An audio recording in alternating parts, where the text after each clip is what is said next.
俄乌冲突以来，全球贸易持续受到冲击，不断有声音唱衰中欧经济往来。然而，根据欧盟统计局最新发布的数据，2022年上半年，欧盟对华贸易额为4139亿欧元，同比增长28.3%。中国继续保持欧盟第一大贸易伙伴。带着种种现象和问题，我来到了欧盟的成员国瑞典。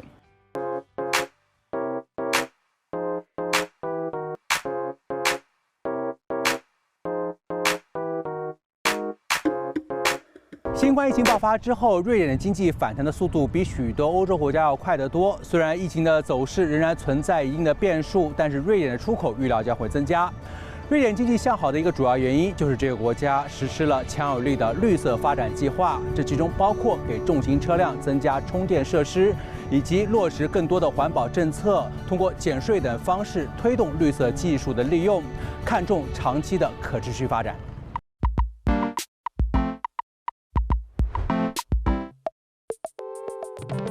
在斯德哥尔摩的第一站呢，我就是来到了斯德哥尔摩的大学，拜访这里的经济学家 John Hassler， 让我们走进他的办公室，来和他聊一聊有关于瑞典、有关于欧盟同中国的经济贸易合作关系的前景。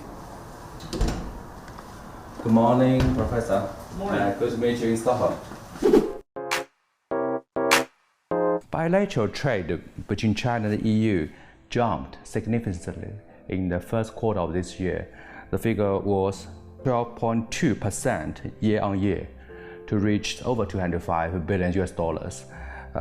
So that is a robust rise, means China and the EU still share the broad common interest and the profound foundation for cooperation, in your opinion? Yes, I think so. And of course, it's hard to make much of one quarter development, but certainly there is very strong arguments for a strong and increasing trade between China and EU. We have a lot of common interests, and I hope that they will be exploited. The relation actually was very controversial in the past years, but should we say in this year, by the end of this year, will we see any breakthrough between China and the EU? I see large common gains from a strong cooperation. I see a strong potential actually for Sweden and China to join forces is in carbon capture and storage. Taking care of the emissions that come from large emitters like steel plants or coal power plants and so on. The transition to climate neutrality will phase out a lot of old business opportunities, but new will arise. And for that, so these are just two sides of the same coin, but it will create lots of business. Volvo is a good example also of a Chinese-Swedish cooperation. When it comes to the larger issue about electric car markets, then the big turnaround came in Europe. So I think it's very good that climate issues and environmental issues become part of the business bottom line, that it's not just corporate social responsibility. It's a matter of survival for the firms to become environmentally friendly. I think trends in the same direction in China. 结束了在斯德哥尔摩大学的采访，下一站我们就是要前往哥德堡的沃尔沃公司，同这家公司的总裁罗文来聊一聊这家瑞典汽车制造企业是如何应对眼下的环境变化的。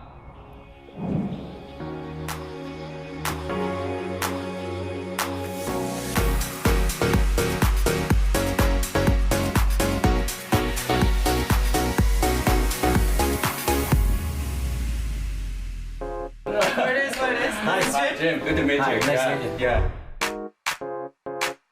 As the first brand of the automotive industry to issue the environmental declaration, what practice has Volvo met in terms of environmental protection? I think Volvo is different in that our company is almost 100 years old, and I think from the very origins of the company, sustainability was always a core value within the organisation, and then of course into the manufacturing processes themselves. And our move towards electrification is obviously a huge enabler of us to reduce our carbon footprint. And so we've said we'll be 100% electric car company by 2030. We'll be halfway there by 2025. And by 2040, we'll be completely carbon neutral as an organization. And I think that's one of the advantages. Based on the above environmental protection agreement, what attempt has Volvo made in developing the new environmental protection technologies? We just announced that we'll build a new factory in Europe, in Slovakia.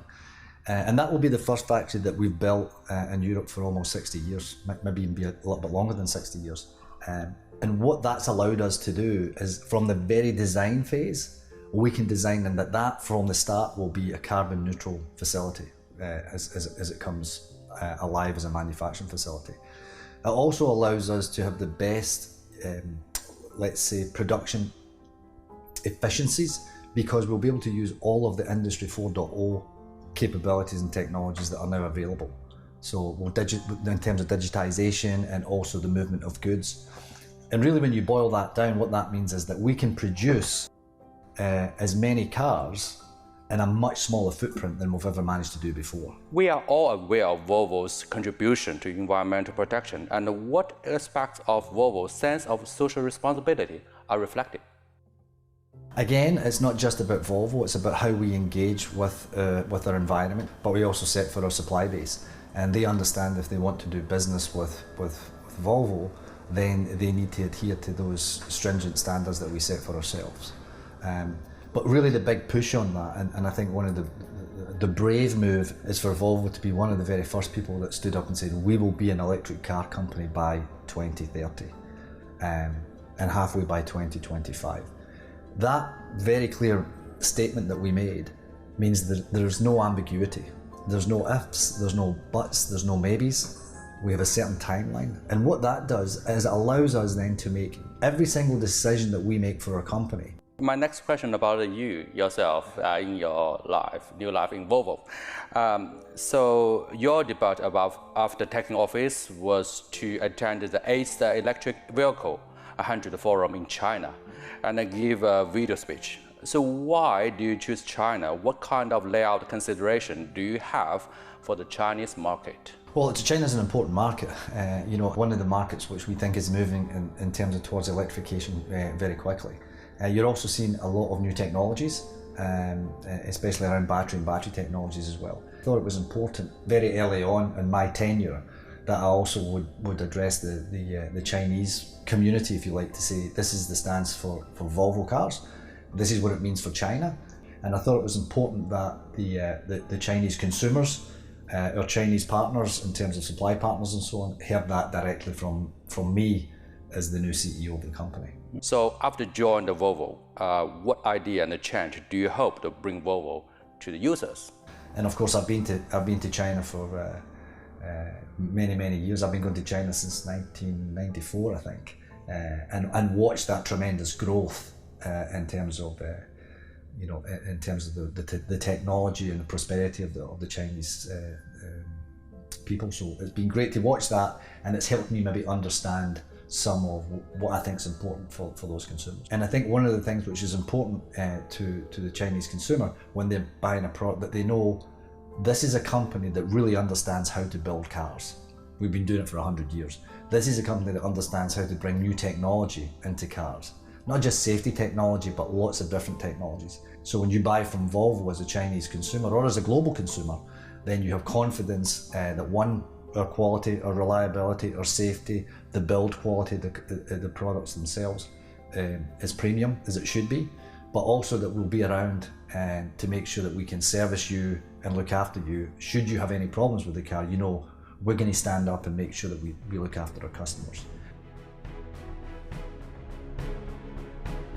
沃尔沃是中国资本增强世界话语权的体现，同时它也代表着欧洲先进的环保理念进入中国。互相成就、共同发展是在单边主义横行、右翼势力抬头的当下，世界各国真正的追求。而沃尔沃正是中国与欧洲之间互利共赢、共同发展的典范。它体现出中国与瑞典、中国与欧洲之间相互的默契和信任。中欧经贸合作的丝丝暖意，正在给这个动荡变化的世界注入更多的稳定性、确定性和正能量。